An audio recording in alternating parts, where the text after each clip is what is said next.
a grande maioria não tem, né? Eles não têm esses pelos. E quando eu tinha chegado lá, os nativos, eles ficavam passando a mão no meu braço com muita curiosidade, né? Tipo, nossa, olha que diferente. E aí veio uma menininha e passou a mão no meu braço e correu, gritou alguma coisa e de repente todo mundo se espalhou pela sala. Aí eu falei, puxa vida, e agora, né? Tá começando uma rebelião dos estudantes aqui. Só que eu vi que estava todo mundo na posição esperando eu fazer alguma coisa. Quando eu me movi, um corria para um lado, o outro corria para o outro, aí eu me liguei que era um pega-pega e estava comigo. Então, a primeira aula foi muito legal, porque aí caiu a ficha. Eu falei, então existe pega-pega aqui também. Né? Porque a gente até então não sabia, né? Se era uma brincadeira do Brasil, se era uma brincadeira de vários lugares. Mas aí lá tinha o pega-pega. E aí eu comecei a brincar. Né? Então eu relava na mesa e aí eu falava table. As crianças perceberam, repetiam table. Aí eu ia para a cadeira, chair, chair. Então aquela primeira aula foi eu tocando nos objetos e depois eles tocando também e repetindo aquilo que eles tinham aprendido. Então, naquele momento, e com aquela experiência da Mongólia, ficou muito nítido para mim o poder da educação. Né? Como você pode, de maneira criativa, de maneira diferente, ajudar no desenvolvimento de alguém. E aí, a partir daquele momento, eu comecei a trabalhar com educação. Então, desde aquela época, eu voltei, eu conheci 30 países, né? Então, foi uma viagem que tem outras histórias, assim, para contar, mas a Mongólia foi o destaque. E quando eu voltei para o Brasil, eu voltei para terminar a minha faculdade e eu já comecei a empreender, né? Minha própria empresa, que era uma prestadora de serviço para desenhar experiências de aprendizado. Então, desde os meus 22 anos, um pouquinho menos até, eu já trabalho com o desenho de experiências de aprendizado. Então, eu tenho uma missão, que é trabalhar determinado assunto. Como que eu vou desenhar esse encontro? Como que eu vou dar o protagonismo para os participantes, mais do que eu ficar falando? Então, eu me especializei nisso e aí já atuei com todos os tipos de grupo, né? Então, desde escola com crianças, universidades, né? As faculdades, escola com adolescentes, já trabalhei para o governo de Minas, já trabalhei para empresas, né? Variadas, assim, de diferentes portes. Trabalhei para grandes organizações sociais, eu trabalhei na Copa do Mundo em 2014, eu era responsável por treinar todos os voluntários da Arena de São Paulo, lá, que é a Arena Corinthians, né? Então trabalhei na Copa, fui o responsável da FIFA por isso. Trabalhei com padres lá de Aparecida do Norte, enfim, já tive vários grupos, sempre cuidando desse processo de aprendizado. Em determinado momento, eu falei, bom, vejo no setor público uma possibilidade de promover transformações, né? De você, sendo um agente político, poder trazer novas propostas, novas ideias, novos projetos. Foi quando, em 2014, eu tomei a decisão de que na verdade, em 2012, eu comecei a me preparar para as eleições de 2016. Né? Então, fui fazendo meu trabalho, mas me capacitando, fazendo cursos, me envolvendo com redes. Né? Então, a Iula participa da RAPS, né? A Rede de Ação Política pela Sustentabilidade. Certo, Iula? Eu tô tentando, a minha câmera sumiu. Eu tô aqui apanhando com ela. Você viu que eu desapareci, né? Eu vi. E eu tô aqui apanhando, mas eu tô aqui. Eu tô tentando ver por que ela sumiu. Daqui a pouco eu volto. Não, tranquilo. Mas tô aqui, bonitinha. Então, aí me envolver com essas redes, fiz um curso muito importante na Controladoria Geral da União, né, a CGU, fui me preparando para me candidatar. E aí, em 2016, eu me candidatei. Eu fui o mais jovem eleito aqui em Poços. Uma eleição com, acho que eram 254 candidatos, 354, agora eu não lembro. São eleitos 15, né? E eu fui o quinto mais votado.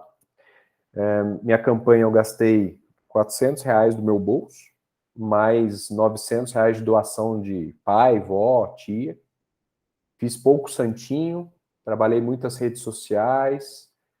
Foi uma campanha muito limpa, muito exemplar, assim, bem inteligente, eu diria, sem querer contar vantagem, mas foi uma campanha bem estruturada, porque ela fez eu me tornar vitorioso naquele pleito, né? Então, eu fui o quinto mais votado e mais jovem eleito. E aí entrei para a vida pública de Poços, fiquei de 2017 a 2020.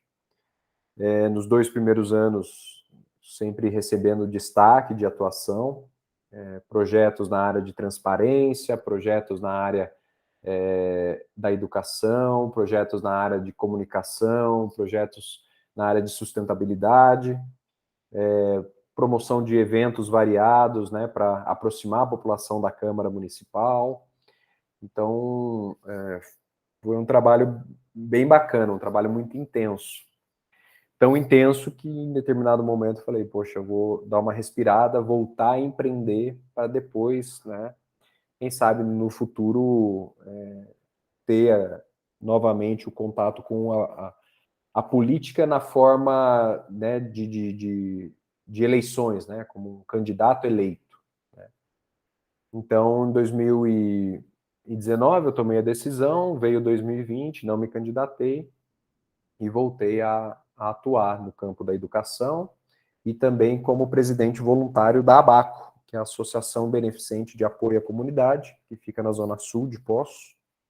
E a gente tem um trabalho muito bacana e que está sendo fortalecido agora exatamente na área da educação comunitária. Então, a gente tem o nosso núcleo de capacitação comunitária, que dá cursos gratuitos, né, para a população. Então, a gente tem cabeleireiro, manicure, costura criativa, costura básica, auxiliar de administrativo e vendas, estoquista e garçom em parceria com o Senac. Tem um curso chamado Comunica-se, que é voltado para jovens na formação da comunicação como um todo, né? Então, mídia impressa, mídia digital, rádio, TV. A gente tem o nosso núcleo de capacitação digital, então alguns desses cursos estão migrando para o sistema ou híbrido, ou a formação toda online, que é o caso do Comunica-se. Então, pincelando bastante por cima, é um pouquinho essa minha jornada, né? E o meu encontro com a educação aconteceu lá na Mongólia, né? E guiou minha vida, né, para eu atuar profissionalmente dentro desse campo. E aí queria ver se vocês têm alguma pergunta já de imediato, ou se eu já começo a trazer algumas provocações sobre educação, né, que é o nosso tema principal aqui. Você viu que eu tive que entrar com outra, né? Não Eu vai? Então vamos no celular aqui. Você sabe que esses dias eu tive o mesmo problema, só acho assim, foi diferente do seu, mas eu não sabia, eu estava com um computador emprestado e tinha um negocinho que fechava a câmera aqui em cima, tipo, você rolava para o lado, e eu nem percebi, né? Eu falei, não tá pegando a minha câmera. Depois de uns dias que eu percebi que existia um botãozinho em cima. Ah, não, eu não vou, eu também vou fazer isso depois, porque se eu ficar aqui brigando, eu falei, não, vamos resolver logo. Ô, Gustavo, deixa eu perguntar. Diga. A gente percebe que no interior existe muita questão do coronelismo, né? Eu não sei se você esbarrou nisso em Poços, né? Porque na minha região, que eu sou da região da Zona da Mata. Estou em Belo Horizonte agora por causa da faculdade, mas sou da Zona da Mata e tenho uma dificuldade enorme. Tinha muito isso em Poços, e qual foi a maior dificuldade que você teve no seu mandato, assim, que você acha, assim, o maior desafio para avançar as pautas que você acreditava? O que acontece, assim, é que cidades menores, né, o poder, ele está espalhado em poucas famílias, vamos dizer assim, né? Então, você tem um, um hábito de depender de algumas famílias, assim, na tomada de decisão, tanto da parte política, quanto outras coisas, por exemplo, econômica, que a Iula sabe, tem no centro de Poços é controlado por algumas famílias em termos de aluguel das lojas. E são famílias que não facilita a vida do empreendedor, entendeu? Então, é, você sim enfrenta essa, essas resistências assim e essa configuração que ela é histórica, né? Mas cada vez quando a cidade vai se desenvolvendo, as coisas vão acontecendo, ela vai se diluindo, né? E aí já cruzando com a sua segunda pergunta, acho que a minha maior dificuldade foi a partir do momento que alguns atores percebem um crescimento da minha imagem, vamos dizer assim, né? Fazendo as coisas, dependendo do poder que a pessoa tem, ela começa a te cortar. Então, ela começa a dificultar o seu trabalho, né? Então, o meu mandato, eu teve momentos que eu tive que sumir das redes sociais para poder trabalhar. Porque eu vi que quanto mais eu divulgava, mais barreira eu criava. E aí ficava naquilo, divulgo, porque é minha obrigação, ou fico mais quieto para conseguir realizar o trabalho, né? E teve vários momentos na vida pública que eu tive que chegar assim, vamos supor, a Iula, ó, tem um projeto assim, assim, assado. Eu falei, putz, muito bom. Só que vamos fazer o seguinte, eu vou ter que te apresentar para outro vereador, porque se partir de mim não vai rolar. E eu quero que role. Então, eu vou te apresentar um vereador que pode dar um encaminhamento. Se ele quiser levar os louros, ele leva os louros. Mas, em vários momentos, eu tinha que tomar essa decisão. E para mim foi um aprendizado muito grande, né? Porque a todo momento eu tinha que lembrar que eu não estava ali por mim. Eu estava ali por uma missão. E aí, essa missão, você tem que ir moldando os caminhos para as coisas acontecerem. Mas acontece muito, né? E a grande questão é que algumas pessoas, elas estão lá por elas, pela imagem delas, pela imagem da família, e quando isso é ameaçado pelo novo, isso gera resistência, isso gera sabotagem, isso gera dificuldade para um trabalho que poderia funcionar em equipe tranquilamente se houvesse essa maturidade, entendeu? Então, não tem uma receita para Verdade, está lidar com fazendo isso. essa pergunta, Gustavo, porque o Diego é jovem. Quantos anos, Diego? Eu tenho 20, faço 21 esse ano. 20, 21 e vai ser candidato a deputado estadual por Zona da Mata. Show. Show Sim, demais. e eu enfrento essas barreiras todo dia, praticamente, porque nos últimos anos eu cresci muito com ativismo político, levando boas ideias e espalhando minhas ideias por toda a minha região. Eu gosto sempre de ficar conectado muito na minha região, rodando todas as cidades, e isso ofereceu muita resistência e eles começaram a me cortar assim. Eu, por exemplo, teve um dia que eu vi assunto na reunião da Câmara. De vez o pessoal está discutindo políticas públicas para melhorar o município, e está falando mal de mim na Câmara. Tem um moleque aí tentando atrapalhar a vida da gente, acha que a gente não faz nada, mas é complicado. A gente mantém firme. Eu estou mantendo firme, estou trazendo meu projeto, estou botando meu nome à disposição. Sei como é desgastante muito mesmo, não estou tendo tempo para nada, assim. Sim. Mas é um propósito, né, de trazer a vida melhor para os mineiros. Então, é nesse ponto. E aí, se eu posso te deixar uma dica, é assim, focar na sua missão, no seu trabalho, né? Evitar, muitas vezes, não estou falando que você faz isso, mas eu fiz isso muito no início, de provocar de volta, né? E aí você entrar naquele embate que é pessoal e não necessariamente de ideias. Isso atrapalha muito, né? Então, fazer o seu trabalho, né? Deixa falar de você, que aí é outro aprendizado que eu tive, e isso serve para a vida, né? Quando o outro fala de você, é muito mais sobre ele do que sobre você, né? Então, se você tem a consciência limpa, foco naquilo que você está fazendo, que o outro falar de você, cara, é dele, entendeu? Sim. Se ele não tem a capacidade de chegar, conversar, entender, conhecer melhor, é uma limitação dele, né? Uhum. Então, quando você está num pleito político, numa caminhada, você vai virar vidraça, né? Vão atirar pedra. E eu brinco que era muito engraçado. Eu prestava conta do meu trabalho, aí. Então era mais ou menos assim: eu não prestava conta, era lá, não faz nada. Aí você presta conta, lá, é marqueteiro, quer aparecer. Aí, É então, complicado. sempre vai ter, né? Você nunca vai ser unanimidade e sempre vai ter esse olhar crítico né, de pegar no pé. Então, você tem que focar ali. Eu perdi muito tempo degustando conteúdo de fake news sobre mim, né? Então, assim, vinha fake news e aí eu ficava vendo aqueles comentários.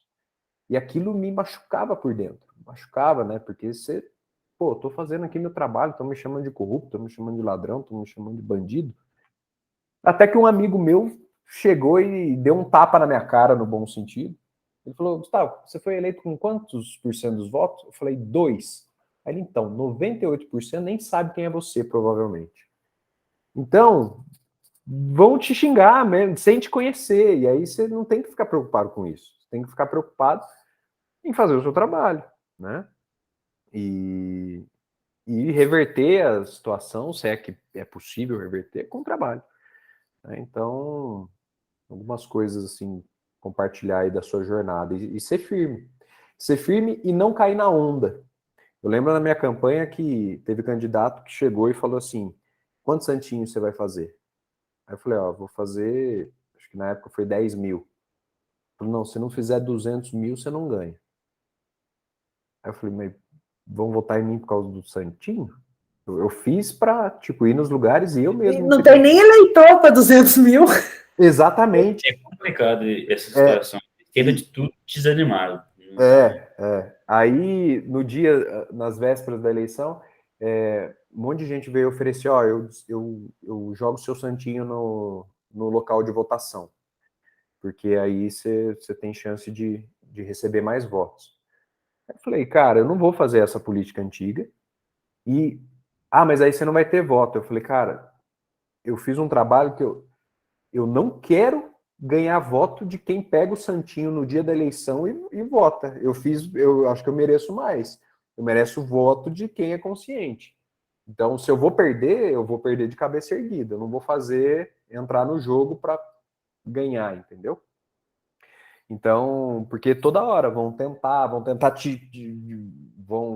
tentar armar a situação para te pegar, né? Então, eu encarava como um grande jogo. Do mesmo jeito que na aula com as crianças lá teve o pega-pega, né? Então é um grande jogo. Você tem que estar atento, né? E tentar se divertir com aquilo para você não perder o brilho, né? Porque naturalmente as coisas vão ser provocativas, vão, né, te desafiar e tal. Sim, tem uns políticos, por exemplo, antigos da minha região mesmo, um da minha cidade, vem falar, não sei o que, não sei para que esse moleque tá querendo mexer com essas coisas, ele tem 20 anos só, eu tenho 6 mandatos de aqui de vereador e não sei o que, ele deveria me apoiar e não tá querendo mexer com essas coisas agora, é complicado, esquerda de Não. qualquer forma, já chegou a ver diversas pessoas, falaram mal de mim pelas costas, chegaram perto de mim e de tudo bem, cumprimentava, mas nas costas metia a lenha, é complicado. Não, mas é Mas tem que isso. seguir firmes. Eu também tô. Eu já fui muito de responder provocação, mas agora eu tô mais tranquilo, tô mais seguindo mais o meu caminho mesmo e apresentando minhas ideias sem ficar devolvendo provocação, porque isso é a pior situação. Não, sem dúvida. Alguma outra questão dessa apresentação inicial? Oi, Giovana. Boa noite. Marcos, eu sempre falo, Marcos é o que gosta de começar. Eu achei muito legal dele falando da Mongólia, da educação, do jeito, sabe? Porque a gente estava falando de ressignificar, né? Ontem, a educação, de mudar o sistema. E é muito interessante, porque não precisa ser aquela coisa de sempre. A gente pode mudar e as pessoas vão continuar aprendendo. Independente do jeito, se o objetivo for educar, a gente consegue. Eu achei isso muito interessante. E esse, aí já entrando um pouco no papo da educação, né? O grande desafio que a gente tem hoje, e aí eu quero ouvir vocês também opinando, é que o estudante, ele não é protagonista do processo, né? A gente fica na sala de aula, tem até aquela historinha, né, que se um ser humano é congelado 200 anos atrás e descongela ele agora, ele vai estranhar muita coisa, mas se ele entrar numa escola, ele vai saber que é uma escola. Ai, que absurdo. Né? Porque É horrível ouvir isso. É horrível, mas é o formato, né? É um formato, inclusive de disposição de recursos. Verdade, a escola é igual a da minha avó de 1920. Exatamente. Verdade. Né? O caderno, a prova, Tudo. a tabuada.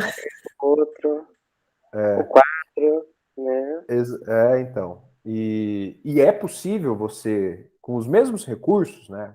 A cadeira, o quadro, a carteira, o giz, você criar uma experiência diferente, né?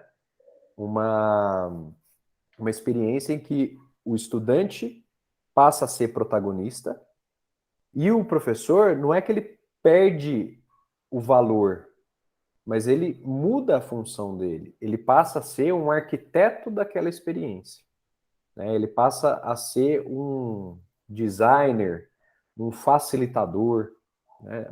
Um condutor daquele processo. Então ele detém o conhecimento, mas ele dá muito mais espaço para a descoberta acontecer. Então, hoje a gente vive num formato de educação muito instrucionista. Então, eu detenho o conhecimento e eu passo para vocês. Vocês anotam e tem que replicar. Né? Num mundo que é cada vez mais dinâmico, que a informação que a gente recebeu semana passada talvez já não vale mais, porque já veio um novo conteúdo, um novo estudo, uma nova pesquisa que desfaz aquilo, né? Então, como que a gente muda essa lógica e torna o estudante mais protagonista? Né? É um pouquinho disso. Assim. Ontem tinha uma professora, ontem na discussão, a Joelma, que é de escola pública, eu só esqueci de perguntar de onde aqui, né? Mas ela falou que a gente estava discutindo isso. E eu quero até colocar isso na roda para te ouvir, tá, Bonafé? Ela falou que o maior problema de não mudar a educação é a falta de capacitação dos professores, mais do que os alunos, de mudar esse paradigma, mudar esse conceito, de mudar a cabeça, né? Uhum. O que você acha? É assim, é difícil, eu não sei se é uma resposta direta, sabe? Assim, ó, é isso. Mas tem uma coisa sistêmica, né, que a gente tem que analisar. Por exemplo, a valorização dos educadores. Então, a gente tem uma questão de que é uma profissão estratégica para o desenvolvimento de qualquer país, né? Que não é valorizada como deveria ser, na minha opinião. E aí eu não sei o que vem primeiro, né? O ovo ou a galinha. Né? Se quando a gente busca essa capacitação, a pessoa já está fechada e tipo, não sou valorizado, isso aqui não vai dar nada. Né? Ou se acontece, ou se realmente é essa falta de estímulos à capacitação. E a gente encontra de tudo, né? Eu tenho participado de um processo de transformação na educação e a gente vê que tem professora que estava só esperando um recurso diferente para conseguir trabalhar de uma outra maneira. E tem aquelas que, tipo, que é a mesma coisa que o Diego trouxe, né?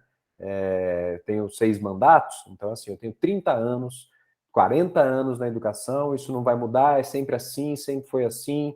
Eu não sei se os meninos vão pegar essa referência, mas a Yula vai. A síndrome de Gabriela, né? Que é eu nasci assim, vou crescer assim, vou morrer assim. Né? Então, eu acho que é uma coisa sistêmica de um olhar porque assim, o que eu vejo? Muitas vezes a discussão em cima de educação é sobre recursos. Né? Então, assim, a estrutura da escola, a falta de material, a falta daquilo, a falta disso. E você não para pensar um plano mais abrangente para discutir a abordagem pedagógica. Então, você não tem discussões nesse sentido. Né? A abordagem pedagógica ela fica se mantendo como na época dos nossos avós. Né? Ela não mudou. Então, muitas vezes a gente fica olhando para a educação como se fosse um problema de mais recursos, quando, na verdade, você dá alternativa de abordagem pedagógica pode ajudar a trazer estímulos diferentes para o jovem que está ali na formação. Tem um estudo, olha que loucura isso. Eu não vou trazer ele exatamente, porque agora eu estou puxando a minha memória, mas ele é basicamente isso. Há um estudo que verificou em crianças de até 6 anos quantos delas são gênios criativos, ou seja, ela tem capacidade de criar coisas novas a partir dos recursos que estão à disposição. 95% das crianças eram gênios criativos. Com 10 anos, isso já tinha caído drasticamente para 30%. Com 15 anos, isso já tinha ido para 10%. Nos adultos, 3%. Então, o sistema ele vai apagando a genialidade criativa de nós. Né, jovens, adultos, porque ele vem numa linha de industrialização. Né? Então, você precisa aprender isso para saber fazer isso aqui para fazer isso aqui para fazer isso aqui.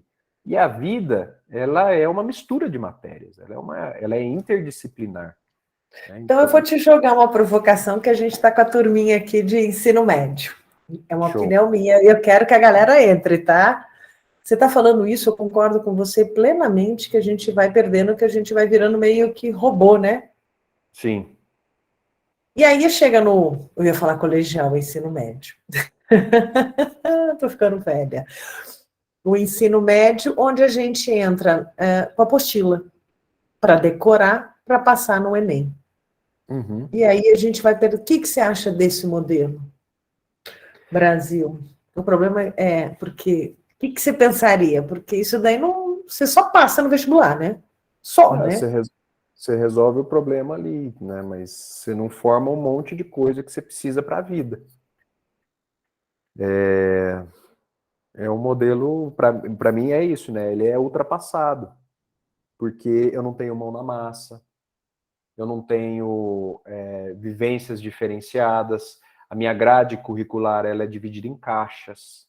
Né? Então, eu trabalho com agora eu vou pensar matemática, agora eu vou pensar geografia, agora eu vou pensar história. E eu não consigo perceber qual a conexão que tudo isso tem e a aplicabilidade na vida real. Né? Então, por isso que eu falo da IESEC. A IESEC ela foi muito importante na minha vida, porque ela me deu um contexto diferente. Quando eu fui para a Mongólia, e olha que louco, eu conheci a Mongólia antes de BH, que é a capital do estado que eu tô. E isso me mostrou algumas coisas, que é do tipo, cara, eu não precisava ter vindo na Mongólia, não me arrependo, achei lindo e marcou minha vida, mas eu não precisava ter vindo para a Mongólia para conhecer uma realidade diferente da minha. Bastava eu andar 2 bairros para o lado que eu ia encontrar um cenário desafiador, com seus desafios sociais, outros 2 bairros para o lado aqui, ou o bairro do lado, para encontrar outro contexto. Mas eu estava num mundo que não me estimulava essa exploração. E aí, quando eu não tenho repertório, quando as coisas começam a acontecer na adolescência, na vida adulta, você vai travando, né? Você não consegue resolver. Ou você não resolve com maturidade. Então, esse sistema de apostilamento, ele é completamente ultrapassado, né? E é um pouquinho disso, assim. Queria ouvir vocês, ou, né, Os meninos aqui. E eu quero também fazer pergunta. O novo ensino médio, me contem aí, gente. Não é, Gustavo? O novo ensino médio, tá aí. E aí, Marcos, Lilian, Giovana, João Vitor, seja bem-vindo, João Vitor. Lívia, contem para mim. Pode, João Vitor e Lívia, depois passa o contato de vocês aí do WhatsApp no chat, que eu preciso colocar vocês no grupo para depois certificado. Tem que fazer essa. Antes que a galera suma, né, Ana Fé? Pode falar, Marcos. Até conta pra gente esse novo ensino médio, o olhar de vocês. Certo. O ensino médio a gente não pegou. A gente não vai pegar. Por exemplo, eu e a Lilian a gente não pega mais, porque começa no primeiro, ano que vem a gente está no terceiro, vai se aplicar o segundo, e quando a gente tiver formado, a gente não vai pegar. Esse é o negócio. Mas o que eu pude observar é que, assim, eu acho que a ideia é legal, é interessante, eles adicionaram novas matérias, matérias como finanças, projeto de vida, umas coisas assim. Só que não tem professor. Não tem professor capacitado para dar esse tipo de matéria. Os alunos do primeiro ano, eles ficam sem aula, eles são liberados mais cedo, os professores não sabem como dar essa matéria, não foram preparados para esse ensino médio. E como é que fica? Que aí entra essa questão, né, estrutural dessa capacitação. Sim. Necessária. Mas aí eu vou trazer assim uma provocação, né? É lógico que é importante o professor ter a figura do professor, mas naquele modelo que eu estava trazendo do facilitador, do arquiteto de experiência, muitas vezes basta isso para você conseguir gerar conteúdo com a inteligência coletiva do grupo. Porque aí vamos pegar ali uma aula de finanças. Com certeza, dentro de uma sala, quantos alunos tem na sala de vocês? Umas 30, 40 no máximo. 30, 40 pessoas. Com certeza tem ótimos exemplos de pessoas que sabem lidar com o financeiro ou que veem dentro de casa uma realidade que lida bem com o dinheiro e que pode trazer dicas valiosas para todo mundo. Então, quando a gente fala nesse modelo do estudante protagonista, muitas vezes a gente chegar aqui, fazer esse encontro, e aí, vamos discutir finanças, orçamento doméstico. Como que é feito aí o controle do dinheiro na casa de vocês? Só com essa pergunta já vai vir vários elementos que vão agregar coisas para todo mundo, porque você... acho que o grande erro do modelo educacional de hoje é achar que por ser criança ou por ser jovem não existe conteúdo. E aí eu preciso de uma figura para passar. Estão pegando a provocação? E, na verdade, basta você dar espaço para fala, para o diálogo. Então, na minha vida, na vida pública, o que eu escutava era assim: você é muito jovem ainda. Tipo, você não sabe nada da vida. Sim, aquele negócio da subestima. Eles subestimam demais a gente que é jovem. Exato, Sim, né? Isso é real. Então, por exemplo, nesse projeto que eu estou participando... Aí depois você tá velho demais, né? Aí depois você tá velho demais, né? Então, assim, nunca vai estar bom. Né? Mas nesse projeto que a gente tem tratado uma abordagem diferente em sala de aula, teve uma professora que chegou e falou assim: olha, eu não sabia que os meus alunos eram capazes de resolver isso. Por que ela não sabia? Porque ela estava sempre naquele formato em que ela é responsável por passar o conteúdo e eles absorverem. E quando ela se deparou com um espaço em que toma o desafio, o que sai desse desafio, ela se surpreendeu. Ela falou, poxa, eu não sabia que meus alunos eram capazes, mas eles eram capazes, e era criança. Era criança, e criança que voltou para a escola depois de 2 anos de pandemia. Que rolou um atraso. Uhum. Né? Então, essa é a pegada, assim. Não é porque é criança, não é porque a gente é jovem que não tem conteúdo. Pelo contrário.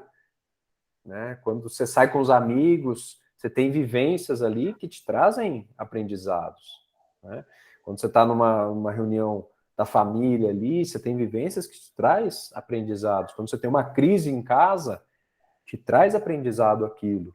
Então, muitas vezes o conteúdo ele vai ser construído por essa inteligência coletiva, mais do que alguém ser o detentor disso para passar para os demais. Essa é a grande questão, entendeu? Legal. E você acha que o ensino médio, essas novas, que elas vieram, né? A pandemia ela veio para nos mostrar que a gente tem que mudar. E senão a gente, até para segurar os alunos, que foi um comentário também, não me lembro que dia, tá, Gustavo? Mas a evasão não foi só durante a pandemia devido à dificuldade do acesso à internet, mas aí depois ninguém voltou. Uhum. Você acha que foi ontem, né? Obrigada, Marcos. Foi ontem. A gente discutiu isso, que a pandemia só mostrou a nossa desigualdade, né? Por causa da internet. Sim. Muita família com celular só, vários filhos precisando usar, e a mãe precisando dele para trabalhar. Então, ficou naquele 0 a 0. Aí, com isso, então, já que aquela coisa, então não vou. E não voltou. Os meninos contaram para nós, as meninas, que muita gente não voltou. Você acha que com essa mudança a gente vai conseguir resgatar essa galera aqui, esse novo olhar para a educação? Que é urgente, né? Até nas universidades, tá, gente? Não é só Sim. da ensino médio, não. A universidade tá um saco. Não, é geral. Nossa, não tão chata, eu falo. E assim, é geral, porque tem as diferenças, às vezes, na escola pública e escola privada, geral também. Está desafiador para tudo. Eu, sinceramente, não sei se esses que não voltaram, voltarão. Porque até a nova proposta, né, do novo BNCC e tudo mais, ele ainda precisa toda mudança precisa de um tempo de maturação, né, de desenvolvimento. Ele não está pronto, ele está pronto na ideia, né, na aplicação é outra coisa. Então, sempre vão ter ajustes. E eu acho que esse tempo não vai resgatar essas pessoas, sabe? Porque o que elas têm eu tinha um cenário que não era atraente para mim, para que eu vou voltar? Né? Então, até que prove o contrário, já passou a fase, né? E aí, quando a gente fala de educação, não estamos falando somente, acho que a Yula trouxe bem, né? É uma questão das universidades também, mas é uma questão de todas as organizações. Mesmo a organização com fim lucrativo, que emprega a pessoa, ela tem que lidar com o processo de desenvolvimento dela dentro ali, né? De uma forma diferente. Porque as pessoas estão cada vez mais desgostosas, né, de fazer as atividades, porque não tem aquele brilho no olho. Porque o brilho, né, o gênio criativo, ele foi se perdendo. E aí você cria seres que replicam coisas, mas não são capazes de criar coisas. Então é bem louco isso aí. Diga, Marcos. Você falou isso do gênio criativo, que a gente vai perdendo, né? Eu queria saber se seria possível a gente resgatar essa criatividade que foi perdida com o tempo? Eu acredito que sim. Eu vou trazer um exemplo meu. Em determinado momento na vida pública, eu vi que o meu brilho no olho estava apagando. E aí eu tomei a decisão de, tipo, se eu continuar aqui, eu vou virar sei lá o quê, né? Mas eu gosto muito de quem me conhece assim no dia a dia, sabe que eu faço umas piadinhas. de vez em quando, gosto de brincar, sou mais descontraído. E teve um dia que eu fiz eu fiz uma piadinha muito boa na Câmara, numa reunião que a gente estava, e ninguém riu.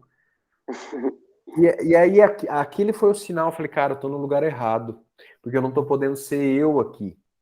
Né? E a piada foi boa, não foi piada ruim. Foi, sabe aquele contexto que, tipo, é tão pesado a energia que nem isso fluiu? Sim. E aí, então, assim, dá para você resgatar. Hoje eu me reencontrei, né? Eu comentei aqui com vocês que estavam cedo, eu descobri que o meu grau do óculos diminuiu de 1,5 para 1. Então eu estou rejuvenescendo após desafios, né, na minha carreira.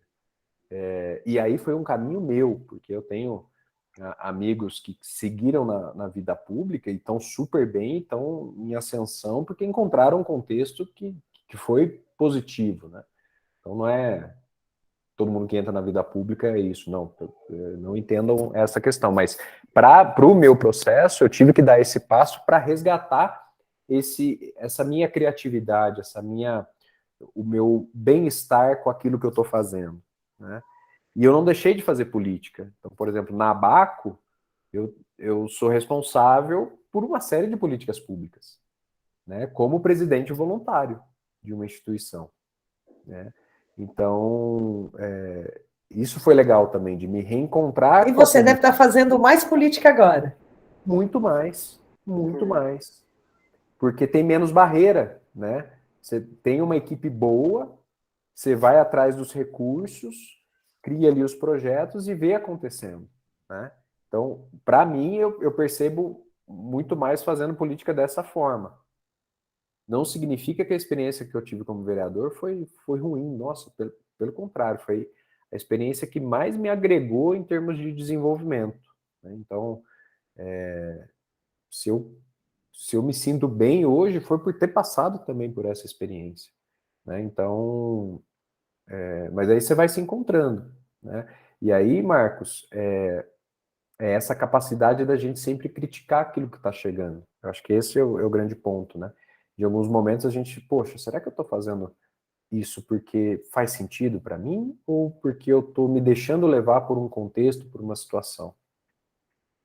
O novo BNCC, né, que reformulou aí o ensino básico, o ensino médio, ele traz, pelo menos na intenção, a necessidade de desenvolver competências de criticidade, de resolução de problemas complexos, de você ser capaz de fazer pesquisas, né, de questionar aquilo, coisas que a gente foi perdendo por uma formação, de novo, instrucionista, em que alguém tem o conhecimento e você tem que receber.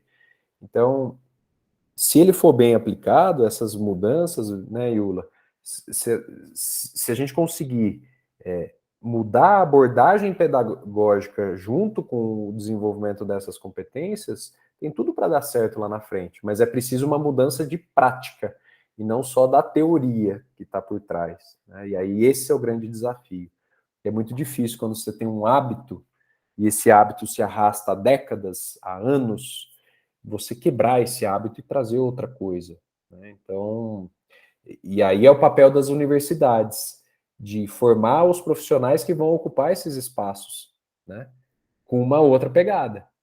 Porque se também a universidade não se renovar, quem sai de uma graduação e vai para o trabalho, vai com a mesma mentalidade daquilo que a gente não quer mais. Então tem todo um negócio muito louco, né?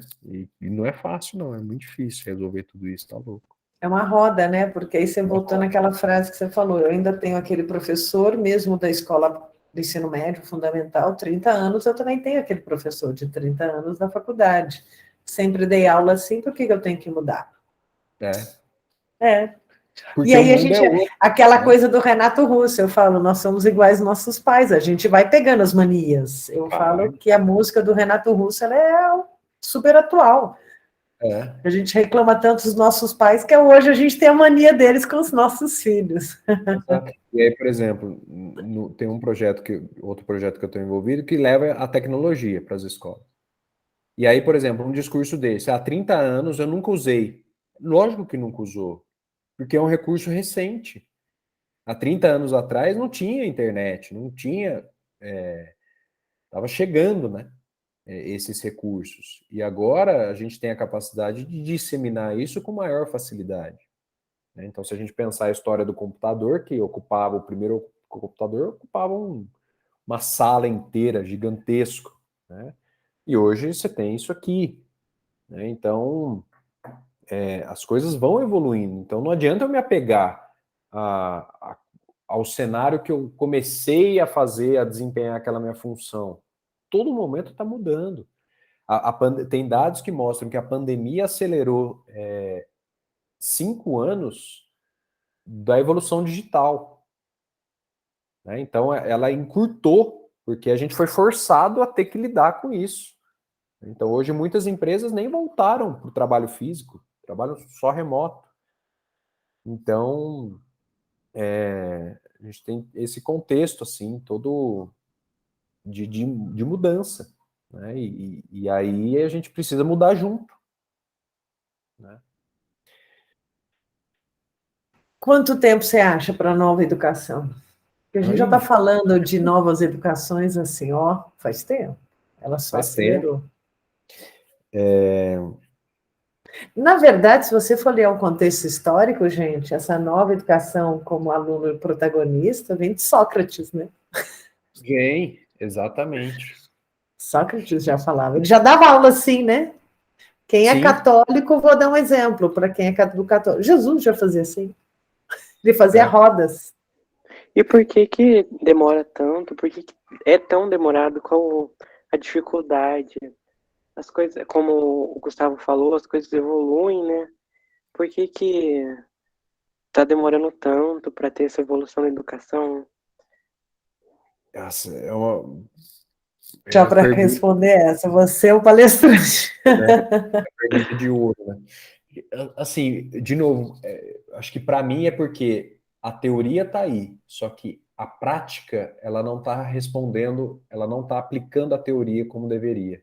E aí, de novo, é a abordagem pedagógica, porque se você tem ali a teoria, e uma coisa é eu falar, ó, o estudante é o protagonista na minha sala, só que aí você entra na minha sala, sou eu falando para todo mundo, então não adianta eu falar se eu não mudar o estrutural, né? Então, se eu não começar a organizar a minha sala de uma forma diferente, dar espaço para os alunos falarem. Tem até um filme que eu gosto muito, o Escritores para a Liberdade, eu acho que é isso. Escritores da Liberdade. Eu vou pesquisar aqui enquanto. Que a professora ela encontra um cenário que ela não consegue dar aula, né? E aí ela tem que mudar a pegada ali e dar muito mais espaço para a turma se reconhecer, para se conhecer, e aí a partir daquilo você tem todo um desenvolvimento. Então acho que demora, Marcos, e tem demorado porque a gente não tem trabalhado essa mão na massa. Que a Iula trouxe, né? Sócrates, Paulo Freire. Paulo Freire também falava dessa autonomia do estudante. Quando você pega teorias, por exemplo, aprendizagem criativa, ela foi desenvolvida lá na década de 60. Né? O construtivismo também não são coisas de agora, são teorias lá do passado. Tem todo o trabalho daquela italiana, Montessori, se não me engano, que também trazia essa questão do protagonismo. Então, e aí você consegue ver essa mudança acontecendo, mas não de forma sistêmica. E aí vem o ensino público. Ele precisa ser transformado, principalmente, porque a grande maioria dos estudantes, por exemplo, no caso do Brasil, estão no ensino público. E o que a gente vê hoje são escolas pontuais fazendo essa transformação. Né? Mas você não tem uma coisa sistêmica que questione essa abordagem. E apesar de ter, eu acho que tem o capital humano necessário. Então, quando eu vejo uma professora que estava só precisando de um pequeno apoio ali para fazer diferente, ela consegue desenrolar. Então, você tem uma rede pronta, só que você tem que mudar a forma como as coisas são feitas, senão não flui. Né? Mas é uma pergunta difícil, assim, não tem muita...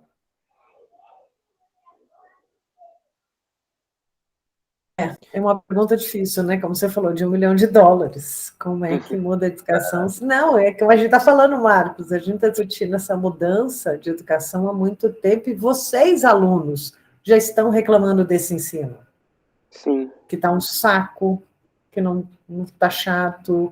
Se vocês estão falando aqui para a gente, com certeza, nos grêmios, nas reuniões de conselho, vocês devem estar falando isso. Com certeza, né, Marcos? E aí? E qual que é o feedback que vocês têm? Ai, é complicado.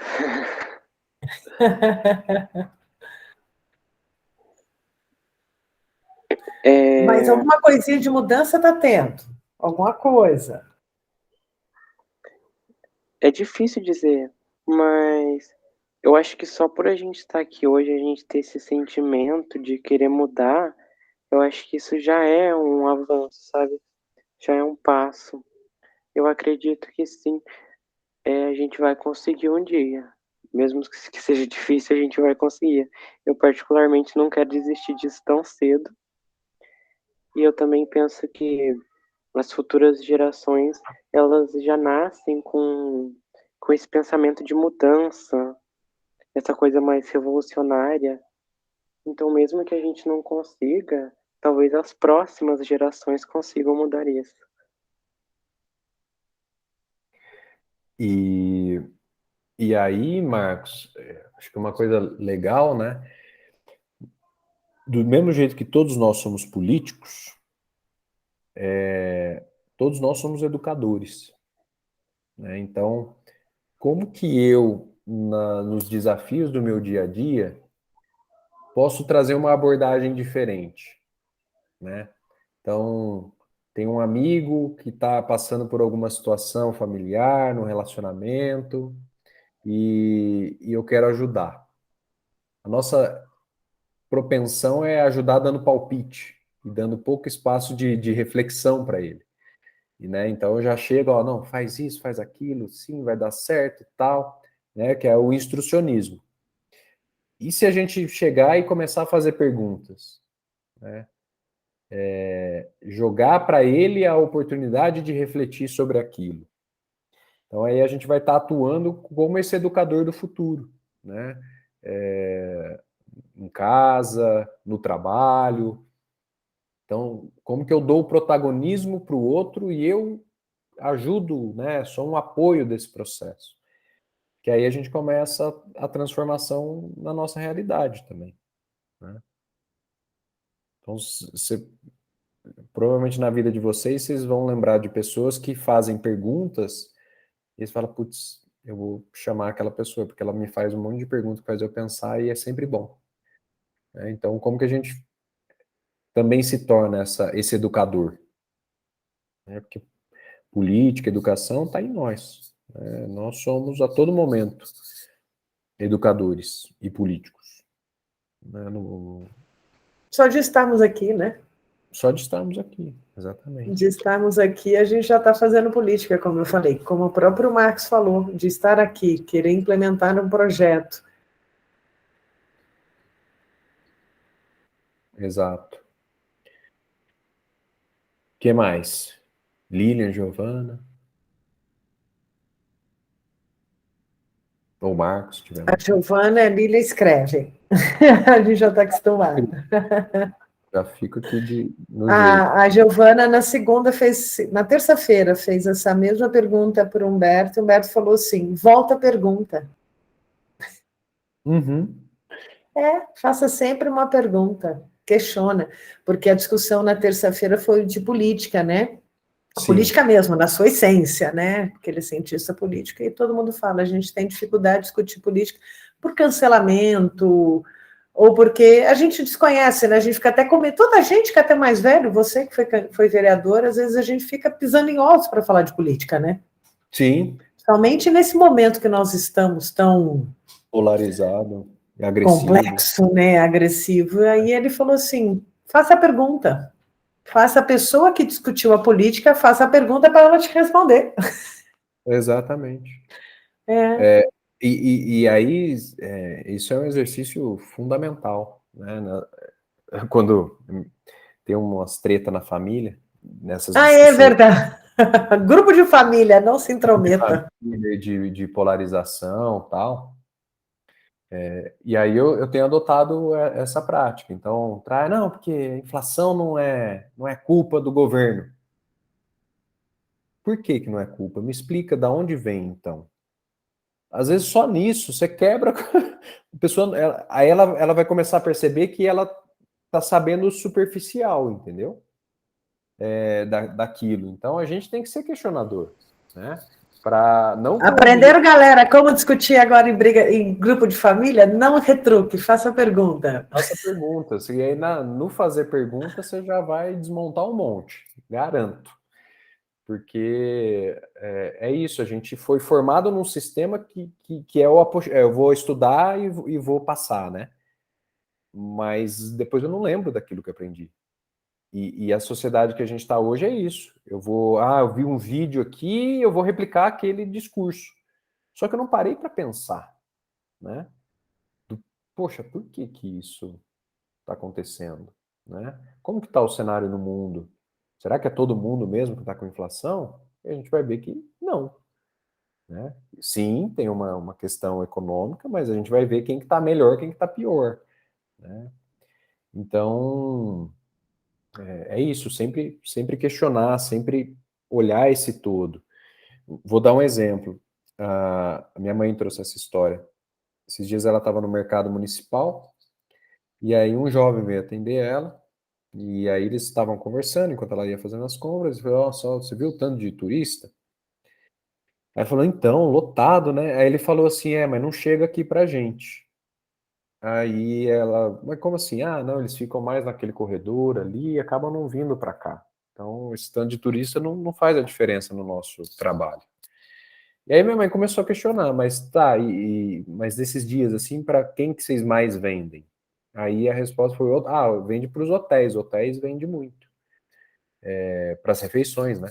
Almoço, café, jantar. E aí ela foi tentando fazer ele entender que aquele turista ele podia não estar comprando ali direto na banca, até porque, por exemplo, uma banca de verdura, fruta, não faz muito sentido realmente o turista comprar, né? A não ser que ele esteja num Airbnb da vida e tem que fazer umas compras por alguns dias, mas não é muito público, né? Então, não houve a percepção de que aqueles turistas, sim, eles trazem retorno para a banca deles, só que de uma outra forma. Não é o turista direto que vai comprar, mas é aquele turista que estava ali no mercado que no café da manhã, no almoço, no jantar, vai comer a verdura, a fruta, né? Então, esse olhar sistêmico, que é uma coisa que a escola tradicional não trabalha, precisa ser trabalhado cada vez mais, porque isso impacta a vida como um todo, né? Então, por isso que os modelos que vêm questionando isso trabalham muito com projetos, né? Então, vamos fazer um projeto. O projeto ele é interdisciplinar, ele vai pegar matemática, ele vai pegar português, ele vai pegar geografia, vai pegar história e tem um contexto ali, né, para ser desenvolvido. Isso dá repertório. Enfim, aí a gente pode ficar pensando em um monte de possibilidades, mas a grande questão é essa, como que eu transformo a prática? E eu provoco muito, como que eu transformo o design da sala? Se eu fizer uma sala redonda, já vai melhorar muita coisa. Nossa, você já faz todo mundo se olhar, não olhar as costas de ninguém. E isso você vai dizer. Porque quem é mais alta que nem eu sempre ficava no fundão. Aí, já que é no fundão, vou dar prestar atenção na aula. Eu era a turma do fundão. Comigo é o contrário, eu sou da frente, eu não vejo ninguém. Horrível ainda, desse pior também, Marcos. Pelo menos no fundão você observa, você fica de binóculo observando a galera toda e depois você conta para todo mundo, tá acontecendo isso, um tá dormindo. Eu só vejo o professor na minha frente. E aí quando ele dá bronca em alguém, você tem que virar, né? Para ouvir alguém falar de trás, tem que virar. Vamos mudar a sala, a gente se conhece, né? Porque aí, a gente ficando dessa fileira, o que a gente faz? A gente faz grupos. Sim. Todo mundo tem as suas seus grupinhos, e no final você não conhece nem aquele cara que podia, aquele colega muito legal que podia estar te ajudando numa matéria, porque você nunca conversou, nunca deu bom dia, né? Sim, inclusive a gente discute muito isso. É um problema da nossa sala, inclusive, porque a gente tem que passar isso para o conselho de classe.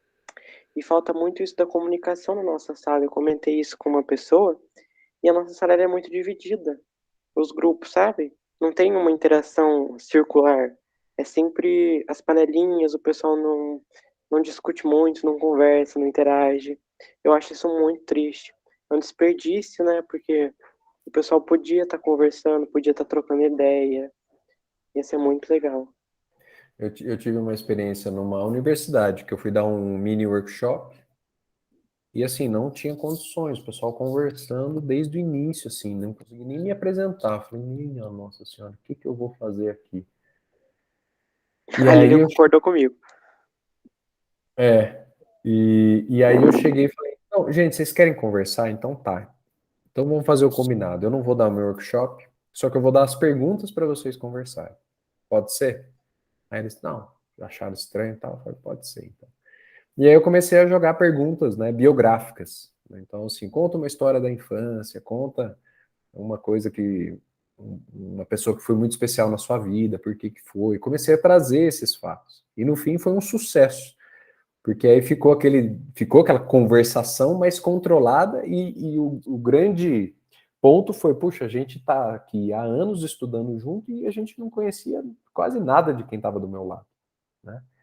Então, exatamente muito por causa da configuração, porque eu estou vendo as costas da pessoa, não estou olho no olho, né?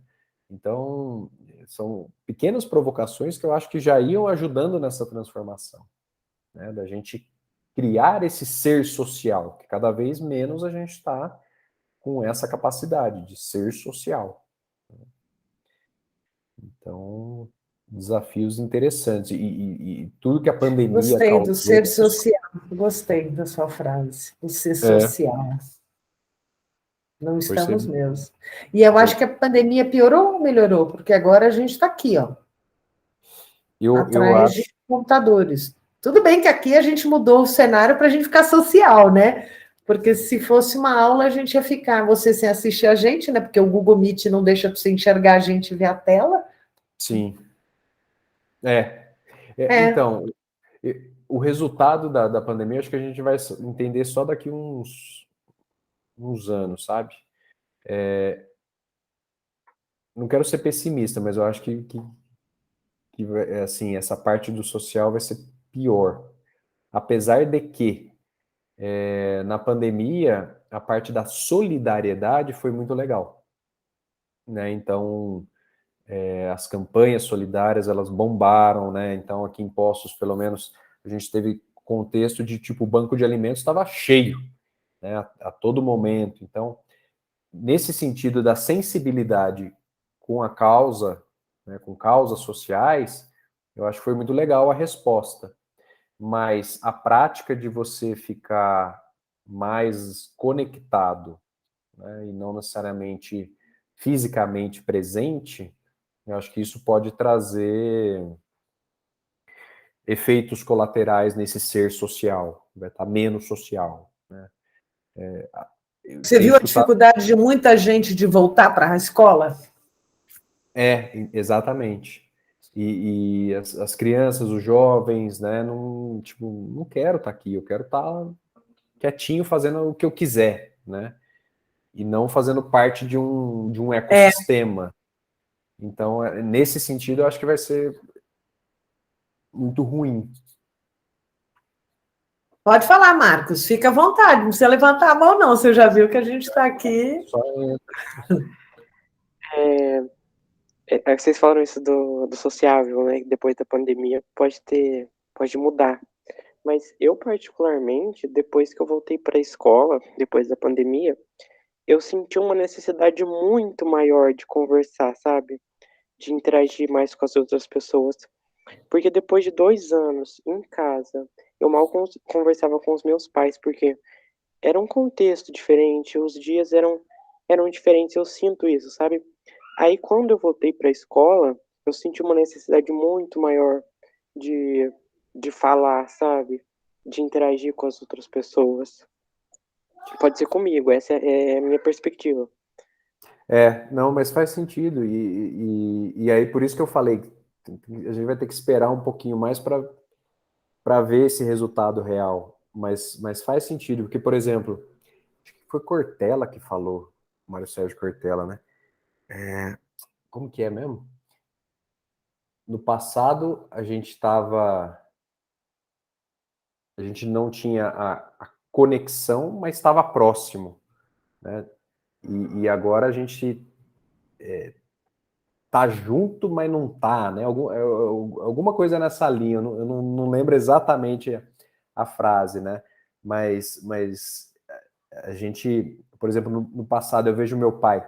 Meu pai tem encontro da turma dele de colegial, de faculdade até hoje, né? E eles cresceram num cenário que não tinha WhatsApp, não tinha rede social, não tinha isso, e mantém o contato, né? Eu, por exemplo, com a minha turma de faculdade, tudo bem que eu quebrei a minha turma, né? Eu tive que trancar 2 anos, então, mas não tenho tanto contato quanto o meu pai tem.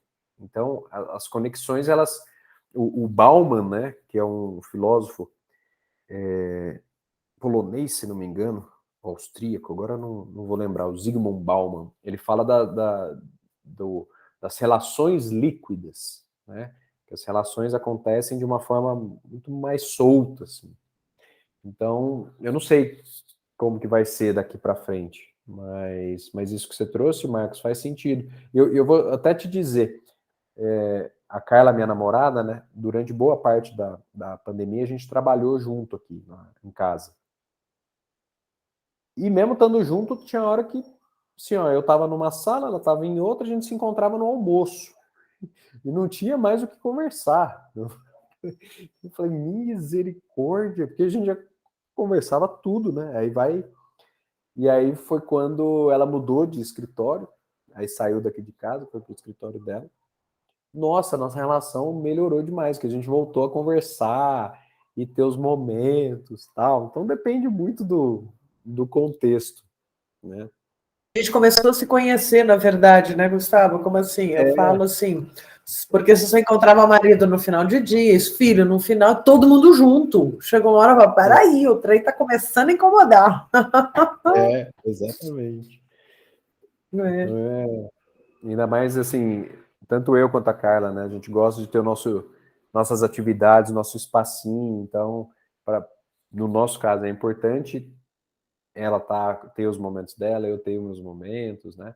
E a gente fazer esse meio de campo. Então, mas a pandemia mostrou isso, né? Que era uma coisa que a gente não sabia, né? Só tendo que ficar trancado em casa, juntos para descobrir, né? Então, É difícil as relações, né? que a gente não aprende, não aprende. Galera, o que vocês querem mais debater? Estamos chegando no final. Mais um tema. Muito boa a palestra, muito legal, né? Discutindo, Giovana, que como a gente vai ter trabalho, hein? Esse projeto do Jovens na Política, a gente vai ter que dar uma mudança nas escolas. Você está junto? A Giovana de Ouro Preto, tá, Gustavo? Ah, que legal. Que legal, então. Aí levar para lá, para Ouro Preto. Vou aí, viu, Giovana? Estou pondo na minha agenda para estar aí em junho, para te conhecer. Lógico que eu vou. Para você apresentar o projeto aí e fazer as mudanças. Então, ó que legal, né? Ouro Preto, quando eu fui com a escola, viagem de escola. E eu lembro de tanta coisa de Ouro Preto, porque foi muito melhor ter ido, né, lá e aprendido em loco. Então eu lembro que a gente descia na mina, funcionava assim, assim, assado. Aqui era retirada as pepitas, toda a parte histórica, né? Do que se o professor chegasse e desse uma aula sobre Ouro Preto. Eu tenho certeza que eu não ia lembrar nada, né? Então mudou-se o estímulo quando eu fui para Ouro Preto, e é uma cidade linda mesmo, super legal, mas mudou, foi diferente, né, a aula. Então foi uma viagem, literalmente uma viagem. E não necessariamente você precisa fazer uma viagem para uma outra cidade. Você pode, às vezes, mudar o ambiente, né? Ou ir para o pátio, ir para um parque do lado, enfim. Criar diferentes estímulos. Se vocês gostarem de série, tem uma que eu gostei muito, chama Merli, tem na Netflix. E o Merli é um professor de filosofia. Então ele dava aula toda diferentona para a turma dele. E é bem legal, uma série joia, assim. Depois, se vocês quiserem pesquisar, deve ter em outras plataformas também, chama Merli. Tem uma série Giovana, brasileira que também mostra um pouco disso de mudar a sala, que tem um professor que chega, ele leva os alunos para uma roda, e tem um negócio do teatro. É Segunda Chamada, não sei se vocês assistiram, mostra um pouco disso, se vocês já ouviram falar. É bem interessante também. Ela é brasileira, os atores. Acho que essa série tem disponível na Globoplay. Foi por lá que eu assisti. E aí tem um outro, legal, agora é o momento das dicas. eu até notei, eu estou procurando aqui, nunca tinha ouvido falar. A Giovana escreveu aqui, né, que tem muitas minas, museus, igrejas, capelas, todas as ruas mantêm a arquitetura de antigamente. É uma coisa que eu invejo muito de Ouro Preto, viu, Giovana? Vocês mantêm a história. A gente aqui, a gente está apagando, né? Eu falo isso, Giovana, porque é meu olhar, tá, Bonafé? Mas Sim. a gente não tem olhar de manter os prédios antigos restaurados. A gente prefere destruir, derrubar. A gente quer ser uma Nova York pequena, uma São Paulo pequena, com prédios grandes, tá, Giovana? Cheio de espelho, como se fosse uma Avenida Paulista em Pós-Caldas. Eu tenho essa sensação. Isso eu acho muito triste também. Eu acho os prédios antigos muito mais bonitos e mais interessantes do que esses de hoje em dia. Então, e a gente tem tantos lindos, derrubaram tantos, a gente espera que mantenha alguns. Não, o bairro que eu moro aqui, é o Viradias, é uma selva de pedra isso aqui. Gente, você virou esse bairro de você. O seu aí virou uma selva de pedra. E aí, ó, só para vocês verem como uma política pública e a transparência pública ela pode afetar, né? O caso aqui é o seguinte, e quando eu comprei em 2014 o meu apartamento. E eu não tinha esse histórico. Eu fui saber do histórico do bairro quando estourou na Câmara Municipal o problema. Então, quando eu comprei aqui, era o único prédio. Você estava de vereador? Eu estava de vereador. Eu comprei o apartamento, ele ficou pronto. Eu comprei em 2014, ele ficou pronto em 2018. Então, quando eu comprei ele aqui, ele era um único prédio. Tinha um outro prédio aqui e ele estava subindo. Eu falei, beleza, né? Bairro tranquilo, residencial e tal. E eu confesso que eu comprei e não ficava vindo visitar, assim. Eu deixei, né? Aí um dia chegou na Câmara os moradores. E aqui era um bairro uniresidencial. Significa que, no máximo, você pode ter uns apartamentos pequenos de 4 andares, assim. E muitas famílias aqui compraram os imóveis, as casas, como se fosse... Tem muitos casais de idosos, então era um bairro tranquilo, perto do Parque Municipal, perto do shopping, bem localizado. Plano, dá para ir a pé. Plano, dá para ir a pé e tal. Então foi tipo, essa vai ser a minha última casa, né? A casa em que eu vou receber meus netos e tudo mais. E aí teve uma emenda parlamentar em 2007, numa discussão, né, que um vereador mudou essa questão do uniresidencial e permitiu a construção de prédios maiores. 2007. E isso começou o efeito dessa política pública foi anos depois. Então, quando veio o meu prédio, começou a vir outro, de repente você olha aqui, é que agora está escuro, senão eu vou mostrar para vocês. É só prédio. Tem o caso de um casal que era a última, tipo, compraram ali para, né, receber os netos e tal. A casa deles está aqui, aí tem um prédio que vem aqui e vem aqui. Ele forma um L. Então a casa ela tá Protegida, como se fosse É o tipo o sol que eles tinham, a piscina, acabou, porque não acabou a privacidade, acabou o sol, porque tem um prédio que forma um L em volta da casa deles. Então foi uma emenda que não foi discutida, não teve um planejamento urbano, não teve nada, e aí os moradores, quando levaram isso para a Câmara, em 2018, provavelmente, aí já era tarde demais, né? Porque aí os prédios já estavam sendo erguidos e você já tinha as licenças, e aí para desfazer isso, né? Então era um bairro que estava sempre acabando energia, acabando água, porque não tinha um planejamento, né? Então, aí depois fizeram umas reformas aqui e melhorou essa parte. Mas foi feito um planejamento muito equivocado, né? Então, isso é o poder de uma política pública, né? Como que ela pode afetar a vida das pessoas de uma maneira, muitas vezes, injusta, né? Porque foi feito de forma não transparente na época, e aí as consequências já estavam desenhadas, né? E aí, só para terminar aqui as dicas, a Educação Proibida é um outro documentário muito bom. Educação Proibida, ele questiona o sistema tradicional, né, na América Latina e traz perspectivas inovadoras, né, de como fazer uma escola diferente. Então, um vídeo, um filme, documentário que eu estou anotando para passar para eles. É um documentário. Deixa Tá. eu ver. Não sei se ele tem na Netflix, ele tá... Qual que é o nome mesmo? A Educação Proibida. Marcos, qual que você falou? Segunda chamada. Um documentário, uma série? Eu queria mudar um pouco o assunto, queria perguntar para o Gustavo do IESEC, que ele comentou. Eu achei muito interessante, queria saber como que ele entrou nisso, porque ele falou do intercâmbio, eu acho muito interessante, eu queria muito fazer um intercâmbio. Marcos, na época, né, eu estava na faculdade, então é para universitários, né? Então, quando você estiver na faculdade, dependendo de onde você estiver, você vai ter o escritório lá, da IESEC, né? Deixa eu achar o site da IESEC aqui, eu acho que é iesec.org.br, aí você pode dar uma pesquisada, né? Vou mandar aqui para vocês no chat.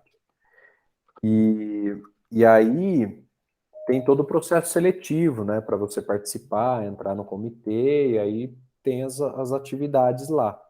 Então, do mesmo jeito que vocês têm o Grêmio Estudantil, né, tal, nas universidades também tem essas organizações que eu recomendo demais vocês participarem. Então, Empresa Júnior, a IESEC, se tiver, o DA, né, são...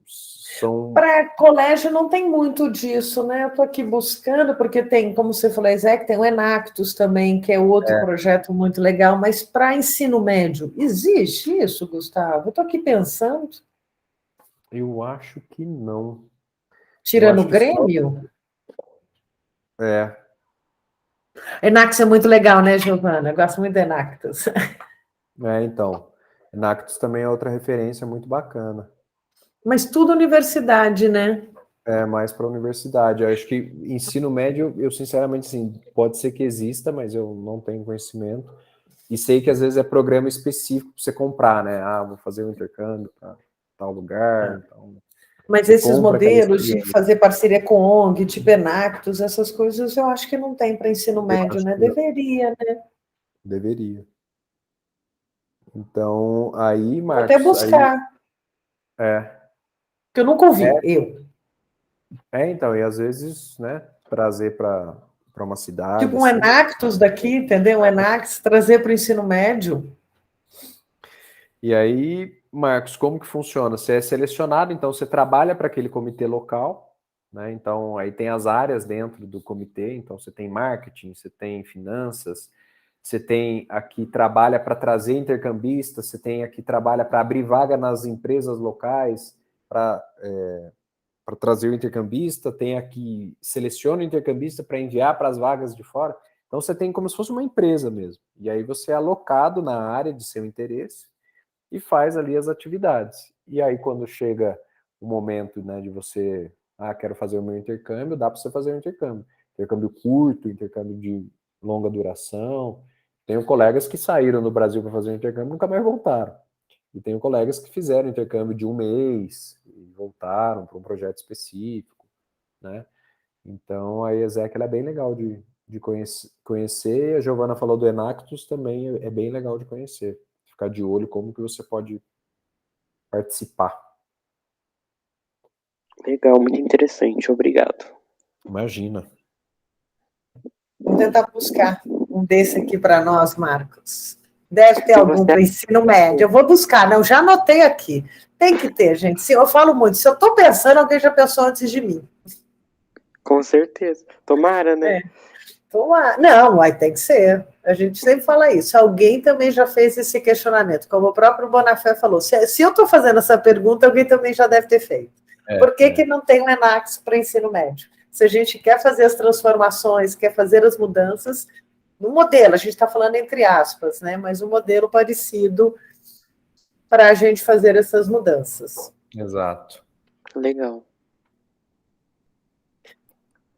Gente, mais alguma coisa que a gente está chegando ao final? A gente já tem um monte de tarefa. Giovana, você sabe que você vai levar isso aí. Agora você tem o Enact, é mais fácil ainda você trabalhar esse projeto lá, que o Enact tem essa bandeira, né, das ODS, por ser uma ONG internacional, né? O Bonafé, ela trabalha muito a Agenda 2030, muito. Então, é um dos focos dela, trabalhando os projetos de agricultura familiar, trabalhando isso muito com os assentamentos. É um projeto muito legal do Enact, que eu gosto muito dos assentamentos. Trabalha muito as ODS. Isso mesmo, né? É verdade. Então. Nossa, e o Enact é velho, eu estou falando da minha época, da época de filho, ó. E aí, só um comentário, né, para a gente já ir encerrando. Quando a gente fala de ODS e educação, e um dos ODS é educação com qualidade, né? Se eu não me engano.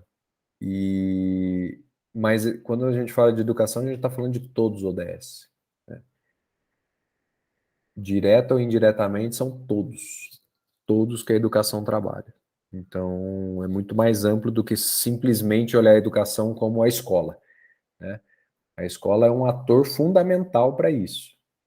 Mas quando a gente olha para a educação, ela pega tudo. Pega saúde, bem-estar, desenvolvimento da paz, pega redução de pobreza, economia criativa, circular, sustentável, enfim.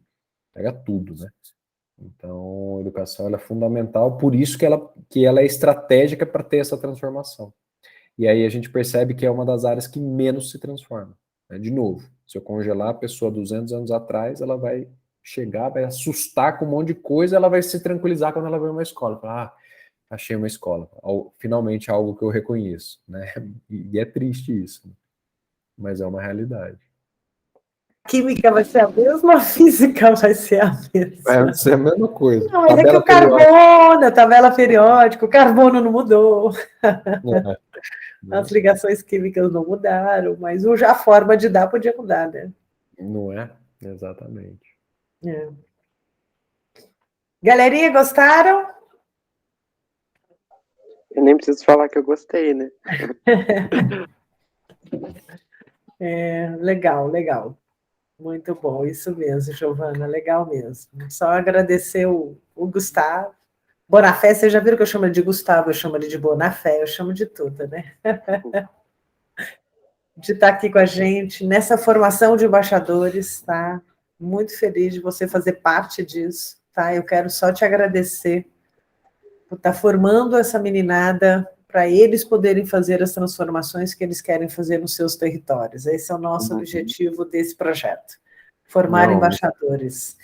Show. Sim, a gente fica muito grato de receber o Gustavo, de poder aprender. Muito bom. Legal. Eu que fico grato pela oportunidade. Para mim é um prazer estar contribuindo e aprendendo, né? Eu acho que o mais importante é aprender aí com vocês também, ouvir as percepções, e eu estou sempre à disposição. Tá? Yula, obrigado pelo convite. Sempre Obrigada a você. pode contar comigo. Não, a gente ainda vai chamar. Não fala isso não, que a gente vai pedir ajuda, viu? Não, pode chamar. Estou deixando o meu Instagram aí no chat. Tá, Se eu vou vocês colocar quiserem. até lá no grupo. A Pode gente me. montou um grupo de embaixadores para depois a gente continuar conversando, né? Então, eu vou pôr aqui para eles. E aí eu fico à disposição de vocês também. Podem me chamar lá, mandar mensagem. Se precisar do meu WhatsApp, pode passar, tá, Yula? Tá, Fica à vontade pode aí deixar. E eu sempre falo isso, eu falo e são poucos os que vêm, né? Eu falo, pode chamar, vem, não tem. Às vezes a pessoa fica com, não vou atrapalhar, tal, não, mas eu gosto de Não, trocar com isso. certeza eles vão te chamar, porque vai começar a implementação e eles vão precisar muito das pessoas que vieram os capacitá-los até para ajudar, dar dicas, né? De como eles podem fazer essas transformações nas regiões e nas escolas deles, né? Perfeito, maravilha. Então, mais um voluntário, gente, a gente conseguiu. A gente está pedindo para todo mundo, tá? Você já viu que a gente é cara de pau, o grupo aqui, né? Né? E tem que ser, né, Yula? Uai, a gente está precisando de ajuda, né? Se ajuda, ajuda, então pode deixar que a gente não fala não, para ninguém aqui. Maravilha, gente. Obrigadão, Gustavo, obrigado mesmo, de coração, tá? Por ter participado mesmo. E o que se precisar também pode contar com a gente. Maravilha, gente. Obrigado, viu? Obrigada, gente. Para vocês. Beijo, tchau. Até amanhã, gente. Tchau.